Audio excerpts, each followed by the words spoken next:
Hello and welcome to Dear Franny podcast. I am your host, Francesca Hogi, back with another episode, hoping that you had a chance to listen to my conversation with Tyler. Thank you again, Tyler. Shout out to you for your vulnerability. Thank you for coming on the show and sharing with us all. And I wanted to this week, if you listen to the show, if you've been listening this season, I did this after my episode with Allison, which was a few weeks ago. I don't even know how long ago, 2, 3, something like that. And I just after the episode, I just took some time to kind of absorb what was coming up. And then I did another episode that was a follow-up episode based on sort of the main ideas or kind of inspirations that came from that conversation. And that's what I'm going to do today. Same thing with my conversation with Tyler. And I think probably the main question that came up for me in thinking about that conversation that he and I had was, what are you not saying? What are you not saying? What are you not saying when it comes to what your needs are? What are you not saying when it comes to what your goals are? What are you not saying when it comes to who you really are? There is such a tendency in all of our relationships, but particularly in our romantic relationships, especially if you're dating and you're on that dating journey, to really be so hyper vigilant, paranoid, second guessing of what another person is thinking of you, how you're being perceived, that you just hold back, right? You hold back, not just, it's not like you should be putting everything out on the table, your deepest, darkest secrets when you just met someone, but you're holding back things that are really fundamental, right? A simple example of this in the dating phase is just being honest about what you're looking for, one way or the other. I have a friend right now, and he's recently single, and he's on the apps, and I was like, okay, let me see your profile, because I always want to see everybody's profile. My friends, I'm like, I want to see it. And I have edited quite a few dating app profiles and taken quite a few photos for people, as you can imagine. Not just my clients. Just people that I know, just friends of mine. And he has in his what he's looking for, he says casual, he says casual, he says friendship, and he says relationship, right? And I'm like, what are you on this app for actually, right? Are you really here for what are you actually here for? Because are you really here for platonic friends? Because you got a lot of those. Are you really here for a committed relationship? Because is that even what you're ready for, what you want in your life right now? Are you really here for casual? Because I know this person and he's not really a casual kind of guy, right? And so, he had to have a real moment of reflection. He's like, well, I just didn't want to I didn't want to exclude anybody. And I didn't want to he had kind of this rationale for why he was, choosing all of these different options. And, I think that's a real reminder for you to think about, well, what is it that I actually want, right? What is my version of that? Am I saying that I'm open to casual when actually I'm not really? That's not really what I want. Am I afraid to say, that I want casual because I'm afraid how that might be received? Whatever it is, it doesn't, because you can have a story about anything, right? So just reflecting on that, being honest with yourself, number one, and then not being shy and not holding back when you are meeting people, when you're dating. So much of the strife and the pain and the miscommunication that happens in dating and relationships can be avoided if everyone was just upfront. And the point is, maybe you're in a place where you're like, I'm not really sure and I'm feeling it out. And maybe I want something casual, but also maybe I'm open if something, okay, but also then say that, right? And if you are, what are you primarily looking for? So if you're primarily looking for something casual, then say you're looking for something casual, right? Don't waste other people's time. Don't waste your time, and don't set yourself up for some drama or hurt feelings down the road because you weren't able to communicate that. So that's one example of something you might not be saying.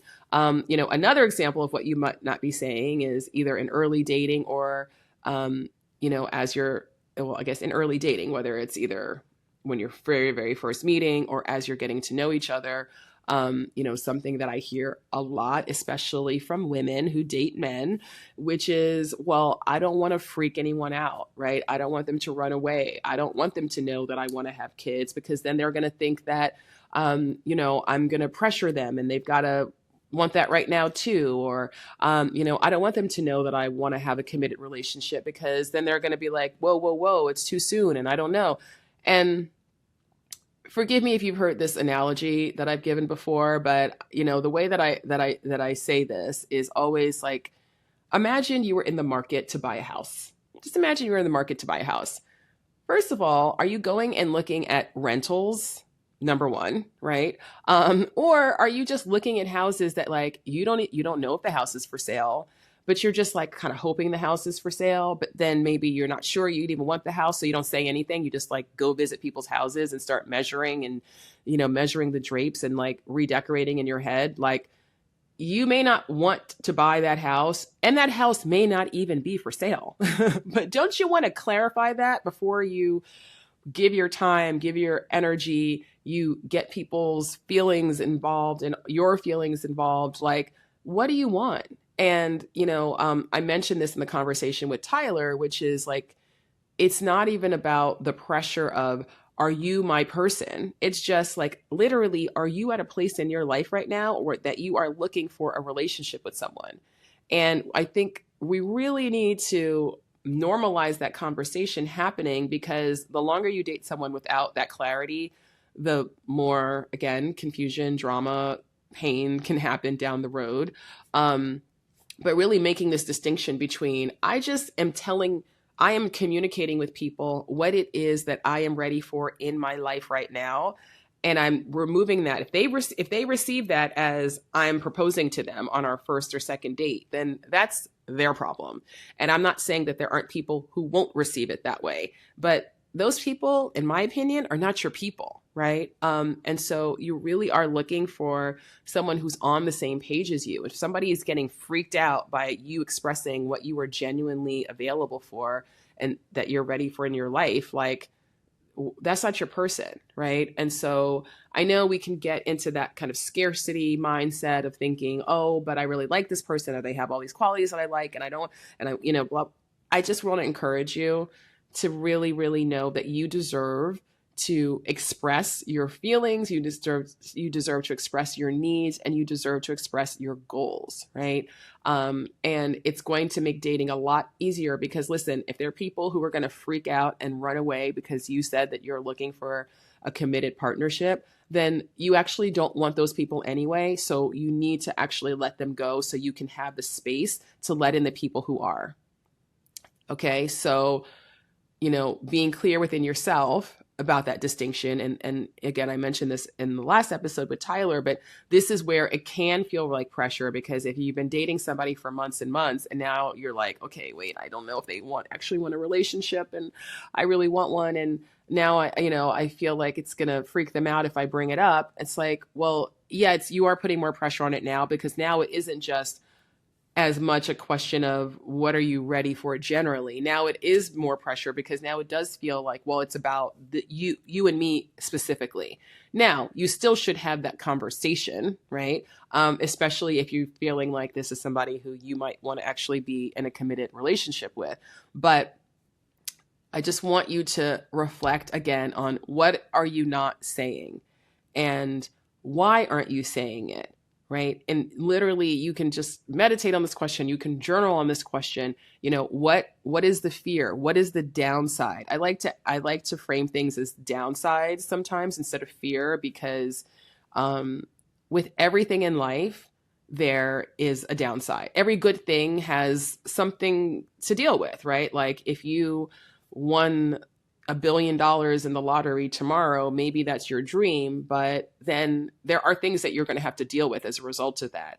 You're going to have to deal with managing way more resources than you've ever had before. You're going to have to deal with how other people might treat you. You're going to have to deal with other people wanting money from you. You might have to deal with being able to discern, your new identity. Like, I'm not saying that any of these things, are reasons not to fulfill your dreams of whatever those dreams are. But just know that new shit is going to come up when you have new experiences, right? And so just like that lottery example, when you have that partnership come into your life, that you're dreaming of, there is still going to be some quote downside. It's not anything to necessarily disqualify and say you don't want that, but I know this personally, I know this from my clients, that when you're able to shine a light on some of that resistance and really name it and look at it, then you can choose. An example, a personal example of this is, years ago, I was single and I was dating, and I realized that part of me, as much as I wanted to find a partner, part of me didn't want to lose the solidarity that I had with my single girlfriends. And part of me was like, I don't want my friends to kind of write me off as like, oh, well, Franny, she's booed up. Like we don't have to invite her because she's already got plans with her man. Or I didn't want to feel, I just didn't, I mean, and that might sound irrational to you. Like you may be like, oh, who cares? Like, I don't care about my friends, I don't care about my friends being single if I have a partner. But I'm not saying that it is rational, but it was something that was actually in my mind, right? It was actually something that was in my heart. And so, I hear this a lot from clients, things like, well, I really want a partner, but then I really love my space and I love my home, and, I don't want to have to move, or I don't want to have to redecorate, or I don't want to have to compromise on XYZ.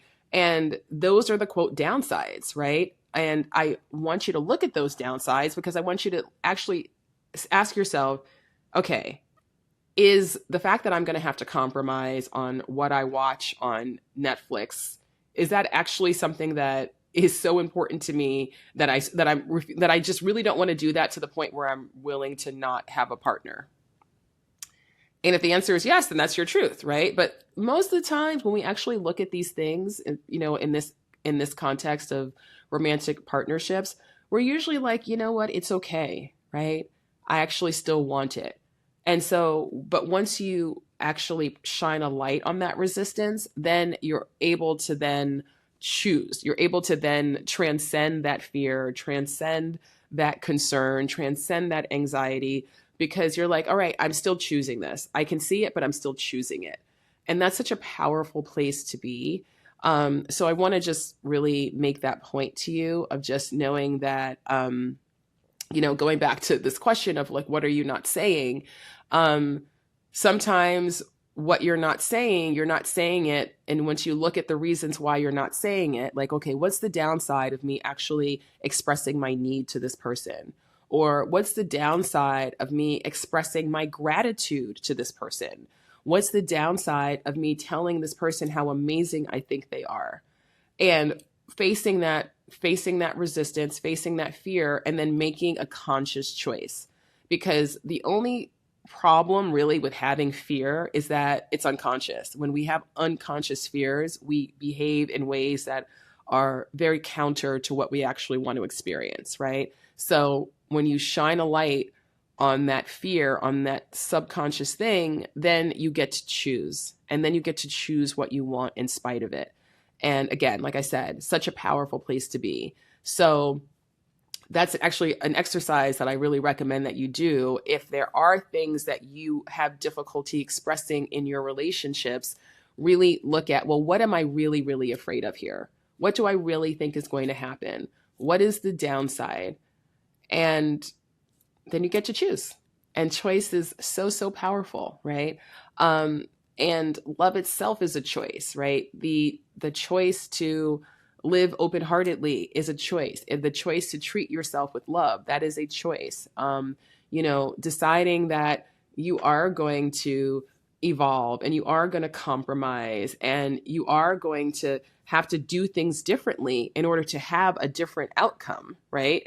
Then that's a choice, right? But that's where the power lies. And, and with me, when I come back to, like I said, years ago, and I had that question, that inquiry about my friends and that, downside of like losing my solidarity with my friends, I just looked at it and I was like, okay, you know what? I got to be honest. probably some things are going to change. And some of my relationships with my friends might change because at that time in my life, I lived very close to, like, me and pretty much all of my closest girlfriends. Most of them lived in Brooklyn, and we lived within like walking distance of each other. So we had a life where, somebody would shoot a text at, 6 o'clock, like, hey, who's around? Anybody want to go get dinner? And, one person or few people or three people might be available, and we would go get dinner. And we had this amazing community, and we were, we could be really spontaneous, and we, always had each other, and we still have each other. Right. And that's what I had to recognize. Okay, even if maybe I'm not the one who can always be available at the drop of a dime to have dinner with my girlfriends, it doesn't mean I'm not going to still prioritize having dinner with my girlfriends. Right. And if I'm worried about people not reaching out to me and extending an invitation because they're assuming I'm not available, then I have to make sure that I'm reaching out and I'm extending invitations so they know that I actually am available, and I still want to prioritize spending time with them. So that's the other benefit of like looking at that quote downside, going back to the $1 billion example. If you're like, wow, I've only ever made $50,000 a year, and from 50,000 to $1 billion, that's a big jump. That's actually really scary. I don't even know what I would do with all that money. It's like, okay, well now now I know, okay, what do I need to do? Who do I need to have, who I can trust and advise me on what to do with my money? What do I need to learn? What are the money management skills that I need to learn? What's my vision for the money? Like, I'm using money because I think sometimes it's just easier to imagine, kind of shift from love to something that's maybe like more physically tangible, because then we can like wrap our heads around it a little bit more. But really make a plan to address the legitimate concerns that you might have about being in a committed relationship, expressing yourself differently, being more vulnerable, being more honest, asking for your needs to be met, all of these things that we might resist, but actually are the key to us having the fulfilling, connected relationships that we're actually all being called to have, right? Like, none of us has a heart-centered desire to keep people at arm's length, even when we love them and even when they love us, right? We have the opposite. We have the desire to come together. We have the desire to have emotional intimacy, to have physical intimacy, to spend our lives with those with whom we're aligned, and to have that sense of community, that family, that friendship, that love. So there's lots of reasons why we can resist that. And there's lots of stories that we can tell ourselves that perpetuate that resistance. But we always have the ability to transcend those stories. We always have the ability to transcend those fears. And it starts with just having these kinds of conversations with yourself, where you can be honest with yourself and you can recognize, okay, I can grow past this, right? I can actually handle this. I can actually have the love, have the relationships that I want. And it is on me, and I am being called to show up differently, right, in order for that to happen. But that's what I'm here to do. So embracing the power of your actions and your choices on your love journey, embracing your ability to evolve and to grow, to become more open-hearted, to have deeper, more connected relationships. Like, that's amazing. Imagine a world where everyone was like, okay, you know what? I see that there's things holding me back here, and I'm ready to let them go. I'm ready to actually let love thrive. Imagine if we lived in a world where everyone made that choice. I'm ready to let love thrive in my life. I mean, I think that would be heaven on earth, right? And so we're not there yet. But I think the way that we get there collectively is to get there individually. And once you get there individually, then that ripples out into your relationships. And once you have better relationships in your life, more connected relationships in your life, that also has a ripple effect and a ripple effect and a ripple effect. And I think that that's something that all of us who care about the world being a more just place, a more equitable place, about the world being a place where Everyone knows that they are worthy. Everyone is able to experience the love that they were born to experience and that we all deserve to have. That we have to be very intentional about doing that for ourselves, right? The more we can do that for ourselves, again, the more of that ripple effect outwards. So, what aren't you saying? What aren't you saying? And are you ready to start saying it? And maybe one thing to start saying is that, yeah, I'm actually ready to have more love in my life. I'm ready to have more self-love. I'm ready to have more connected relationships. I'm ready to release the fears that have been holding me back from being vulnerable and having true intimacy. I'm ready to release the bitterness, the anger, the stories that I've been telling myself that have been holding me back.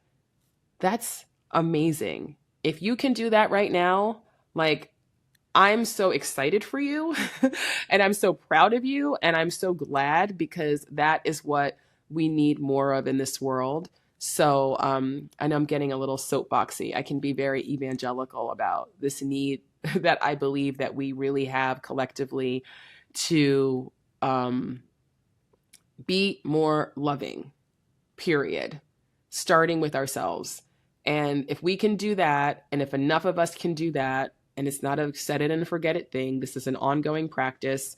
Sometimes it's easier than others. Some experiences are more triggering than others. Sometimes we're being called to have more courage and to evolve to a higher level of loving. And that's all part of the process, and that's all part of the journey. So, that's the journey I'm on, and I hope that you'll join me. You're on it too, because you're listening to this. You wouldn't be listening to this podcast if you weren't also on, not only, I mean, we're all on the journey, but if you're listening to this podcast, then you're on the journey and you're already doing the work. So if I can help and be of any inspiration in knowing what that work looks like and what those next steps might be, then I am happy and I'm grateful. And that is what I'm here for. Not saying I have all the answers at all, because I do not. But I do have a very strong conviction that the evolution that we are all here to experience is one towards more love, period. That's I hope that I'm helping. I hope that I'm helping you in that journey. And I hope that I continue to move forward on my own, because again, this is not a set it and forget it thing. This is a lifelong journey, and I do not have all the answers, but I feel very lucky to have learned a lot along the way.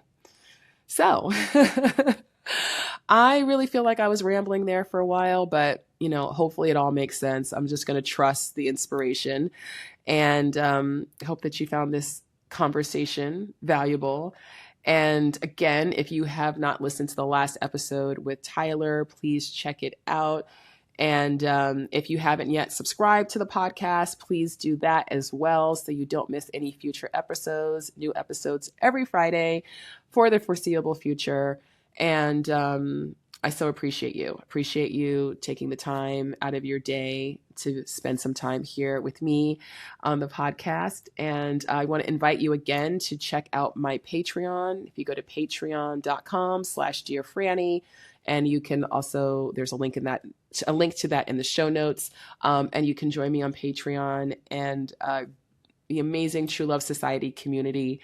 I would love to have you. And again, you can join for free. So please join us. And wherever you are in the world, have a beautiful rest of your day. Thanks for listening. And we'll be back next week with a new episode. Okay, bye-bye.